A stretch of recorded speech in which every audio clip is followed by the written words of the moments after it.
قال إني عبد الله.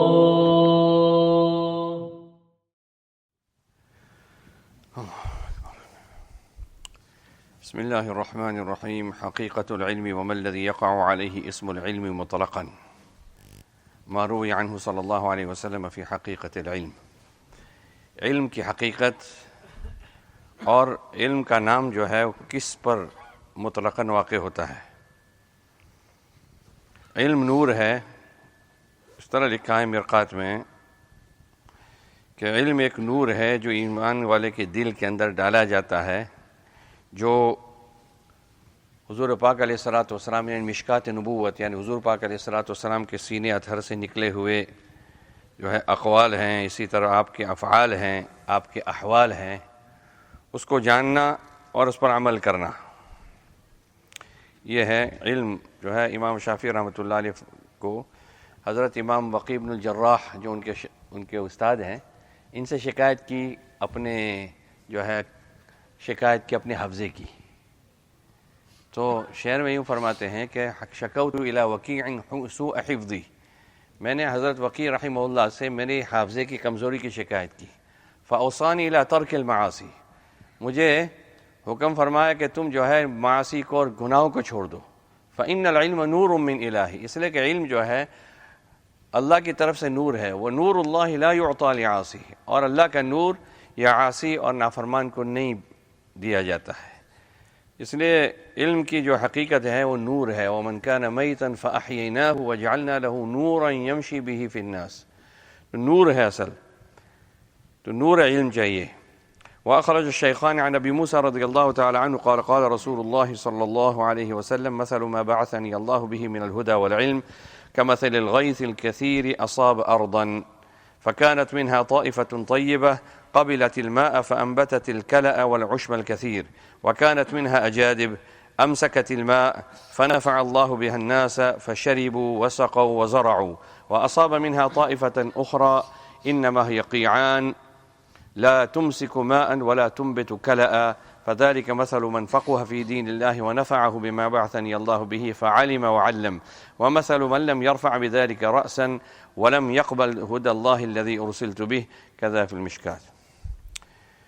فرماتے ہیں ابو موسیٰ رضی اللہ تعالیٰ عنہ فرماتے ہیں کہ رسول پاک صلی اللہ علیہ وسلم نے ارشاد فرمایا کہ اس چیز کی مثال جو اللہ تعالیٰ نے مجھے یعنی اس علم کی اور اس ہدایت کی مثال جو اللہ تعالیٰ نے مجھے لے کر بھیجا ہے وہ بہت زیادہ بارش کی طرح ہے.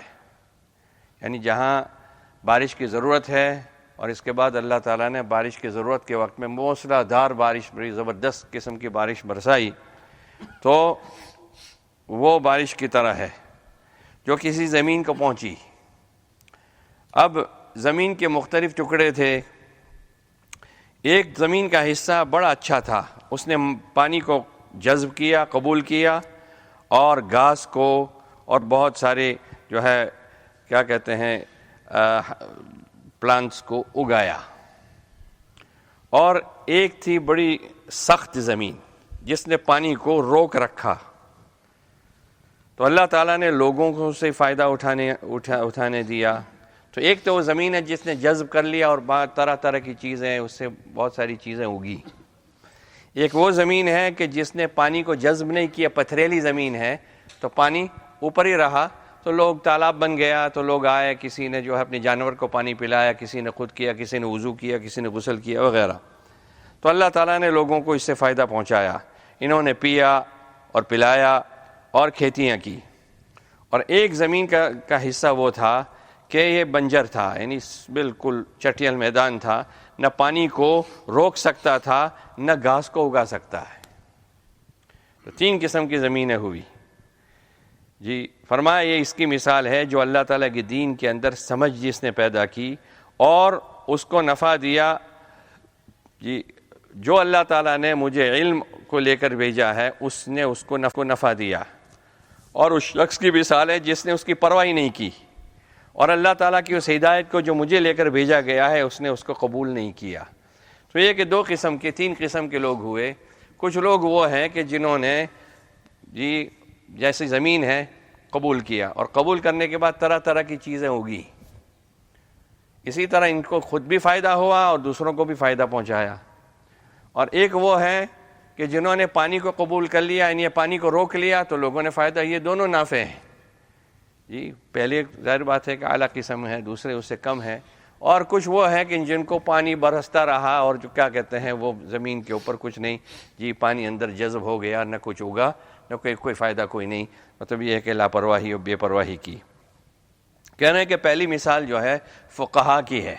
امام ابو حنیفہ ہیں، محدثین ہیں، اور کیا کہتے ہیں مجتہدین ہیں، جنہوں نے علم کو لیا اور علم کو لینے کے بعد اللہ تعالیٰ نے ان کو استنباط کا، یعنی یہ کہ اس سے مسائل کا استخراج کا، مسائل کو نکالنے کا اللہ تعالیٰ نے ان کو وہ ملکہ دیا تھا کہ جس کے ذریعے سے ان حدیثوں کو لیا، قرآن کو لیا، آیات کو لیا، اور اس کے بعد اس سے مختلف موتی چنے اور نکالے اور شریعت بنی.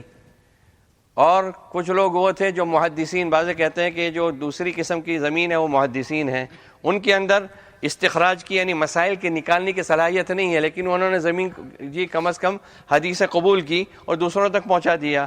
جی کہتے ہیں کہ فرب جی سامع اوعى له من جی رب مبلغ اوعى له من سامع، کہ جس کو کبھی پہنچایا جاتا ہے وہ زیادہ محفوظ کرنے والا ہوتا ہے وہ جس نے سنا ہے. یعنی پہلے ایک آدمی نے سنا، لیکن دوسرا جس نے سنا ہے وہ اس سے زیادہ کیا کہتے ہیں لے کر جانے والا ہوتا ہے، زیادہ استعداد والا ہوتا ہے.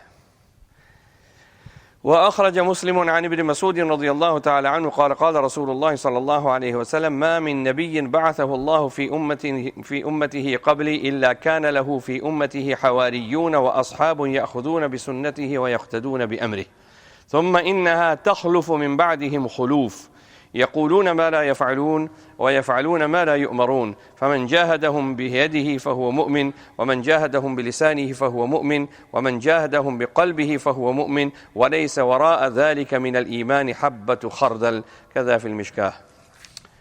فرماتے ہیں ابن مسعود رضی اللہ تعالیٰ عنہ فرماتے ہیں کہ رسول پاک صلی اللہ علیہ وسلم نے ارشاد فرمایا کہ کوئی بھی نبی اللہ تعالیٰ نے اپنی کسی ان کی امت میں بھیجا مگر یہ کہ ان کے امت میں سے کچھ حواری تھے. حواری کا معنی کچھ اعوان، مددگار ان کے تھے.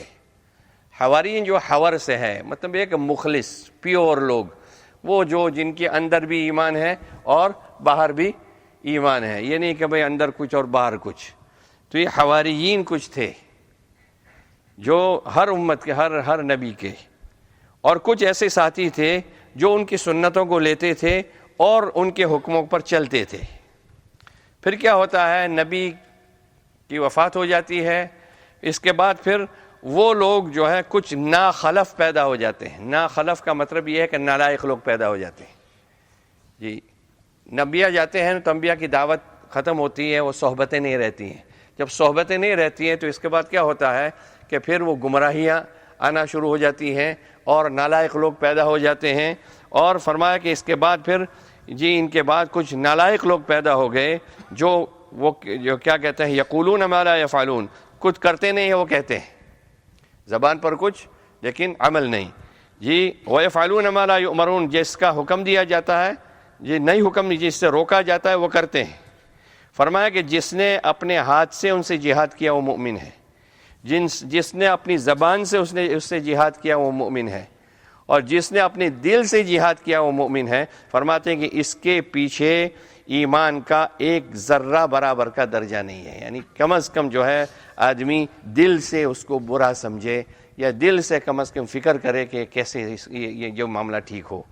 جی تو یا تو زبان سے یا تو ہاتھ سے اگر طاقت ہے تو اس لیے انبیاء علیہ الصلوۃ والسلام کے بعد بھی. لیکن جی اس حدیث کے اوپر اشکال یہ ہوتا ہے کہ بعض انبیاء علیہ الصلوۃ والسلام ایسے آئیں گے کہ جن کے پاس کوئی ایک بھی ان کا ماننے والا نہیں ہوگا. بعض ایک ماننے والے صرف 2-3 ہوں گے. حدیث میں آتا ہے، صحیح حدیث ہیں جی، مسلم شریف کی حدیث ہے جس میں یہ ہے کہ دو یا تین، یعنی پوری زندگی کی محنت کے اندر 2 یا 3 آدمیوں نے مانا، باقی کسی نے مانا نہیں. تو پھر یہاں یہ ہے کہ ہر نبی، یعنی یہ کہ ہر وہ نبی جس کی وہ امت اور جس کے حواریین تھے، وہ جن کے لوگوں نے مانا، تو ان میں ایسے لوگ تھے. کچھ لوگ وہ بھی تھے، کچھ انبیاء وہ بھی تھے جن کے ماننے والے نہیں تھے. تو خیر بہرحال اللہ تعالیٰ جو ہے ہمیں بھی نالائقوں میں سے نہ بناوے، بلکہ جو ہے اللہ تعالیٰ ہمیں بھی جو کہتے ہیں اس کو کرنے کی توفیق نصیب فرمائے، اور جن چیزوں سے روکا جاتا ہے ان سے رکنے کی اللہ تعالیٰ توفیق نصیب فرمائے۔ وأخرج أبو داود وابن ماجه عن عبد الله بن عمرو رضي الله تعالى عنهما قال قال رسول الله صلى الله عليه وسلم العلم ثلاثة آية محكمة أو سنة قائمة أو فريضة عادلة وما كان سوى ذلك فهو فضل، كذا في المشكاة. وأخرجه ابن عبد البر في جامع بيان العلم نحوه، وعنده أيضا عن عمرو بن عوف رضي الله عنه مرفوعا قال تركت فيكم أمرين لن تضلوا ما تمسكتم بهما كتاب الله وسنة رسوله۔ عبداللہ بن عمرو رضی اللہ عنہ سے مروی فرماتے ہیں کہ رسول پاک صلی اللہ علیہ وسلم نے ارشاد فرمایا کہ علم کی 3 قسمیں ہیں، 3 قسم کا علم ہے۔ آیت محکمہ، وہ آیت جو منسوخ نہ ہو، محکم ہو، مطلب یہ کہ اس پر عمل کیا جا سکتا ہو وہ۔ سنت قائمہ، یا وہ جو ہے سنت جو قابل اعتماد ہو، وہ یعنی سند اس کی ٹھیک ہو، جو قابل اعتماد سنت ہو، قابل اعتماد سند سے ہو تو وہ، یا تو وہ فریضہ جو اس کے یعنی اجماع اور قیاس سے، ایک یہ ہے کہ بھئی قرآن سے کوئی بات ثابت ہوتی ہے تو وہ ظاہر بات ہے کہ قرآن ہے، ایک حدیث سے ثابت ہوتی ہے، کبھی جو ہے اجماع امت سے کوئی حکم ثابت ہوتا ہے، یعنی صحابہ یا کہ امت کے سارے حضرات مل کر کوئی اختلاف نہیں کرتا ہے، تو اس کو بھی رسول پاک صلی اللہ علیہ وسلم نے فرمایا کہ بھئی میری امت گمراہی پر جمع نہیں ہو سکتی ہے، میری امت گمراہی پر جمع نہیں ہو سکتی ہے۔ تو یہ ہے۔ دوسری بات یہ ہے کہ قیاس بھی کبھی ہوتا ہے۔ قیاس کیا کہتے ہیں کہ بھئی ایک مسئلے کے اوپر مدار رکھ کر دوسرے مسئلے کو نکالا کہ بھئی یہاں چونکہ یہ حکم ہے اس لیے یہاں پر بھی یہی حکم ہوگا، سمجھے بات؟ تو یہ ہے کہ بالکل صراحتاً یعنی بالکل کلیئرلی حدیث میں تو نہیں آیا ہے، لیکن ایک حکم کے اوپر دوسرے حکم کو لاگو کر دینا۔ اگر سمجھ میں آئے تو ٹھیک ہے، نہیں کہ باقی کوئی ایسی بات نہیں ہے۔ جی پھر رسول پاک صلی اللہ علیہ وسلم نے یوں فرمایا کہ میں نے تمہارے اندر 2 چیزوں کو جو ہے کیا کہتے ہیں چھوڑا ہے، تم ان کو اگر مضبوطی سے پکڑے رکھو تو کبھی ہرگز گمراہ نہیں ہوں گے، اور وہ کیا ہے؟ اللہ تعالیٰ کی کتاب اور اس کے نبی پاک صلی اللہ علیہ وسلم کی سنت۔ وأخرج ابن عبد البر في جامع بيان العلم عن أبي هريرة رضي الله عنه أن النبي صلى الله عليه وسلم دخل المسجد فرأى جمعا من الناس على رجل فقال وما هذا؟ قال يا رسول الله رجل علامة. قال وما العلامة؟ قالوا أعلم الناس بأنساب العرب وأعلم الناس بعربية وأعلم الناس بشعر وأعلم الناس بما اختلف فيه العرب. فقال رسول الله صلى الله عليه وسلم هذا علم لا ينفع وجهل لا يضر. ابو ہریرہ رضی اللہ تعالیٰ عنہ سے مروی فرماتے کہ رسول پاک صلی اللہ علیہ وسلم مسجد میں داخل ہوئے تو لوگوں کو ایک آدمی کے درمیان میں ایک آدمی کے ارد گرد جمع دیکھا، تو کہا کہ بھئی یہ کیا ہے؟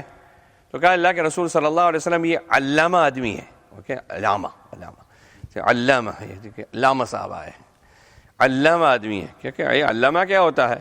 حضور فرمایا کہ پوچھا کہ علامہ کیا ہوتا ہے؟ فرمایا کہ لوگوں نے عرض کیا کہ عرب کے نسبوں کو سب سے زیادہ جاننے والا ہے، یعنی عرب تو یہ کیا کہتے ہیں اپنی جینیالوجی جو ہے بہت جانتے تھے، تو وہ بہت زیادہ جاننے والے۔ اسی طرح عربی زبان میں سب سے زیادہ عربی زبان کو جاننے والے، شعر کو سب سے زیادہ جاننے والے، اور عرب میں جو اختلافات ہوئے ہیں ان کو بہت سب سے زیادہ جاننے والے۔ حضور پاک صلی اللہ علیہ وسلم نے ارشاد فرمایا کہ یہ وہ علم ہے جو نفع نہیں دیتا ہے، اور ایسی جہالت ہے جو نقصان نہیں دیتی ہے۔ مطلب یہ ہے کہ اگر یہ آپ کو نہیں معلوم ہے تو اس سے کوئی آپ کو آخرت کا نہ دنیا کا کوئی نقصان نہیں ہے۔ تو اللہ تعالیٰ عمل کرنے کی توفیق نصیب فرمائے۔ سورہ فاتحہ ختم کرنی ہے تو انشاءاللہ جلدی سے اس کو ختم کر دیتے ہیں۔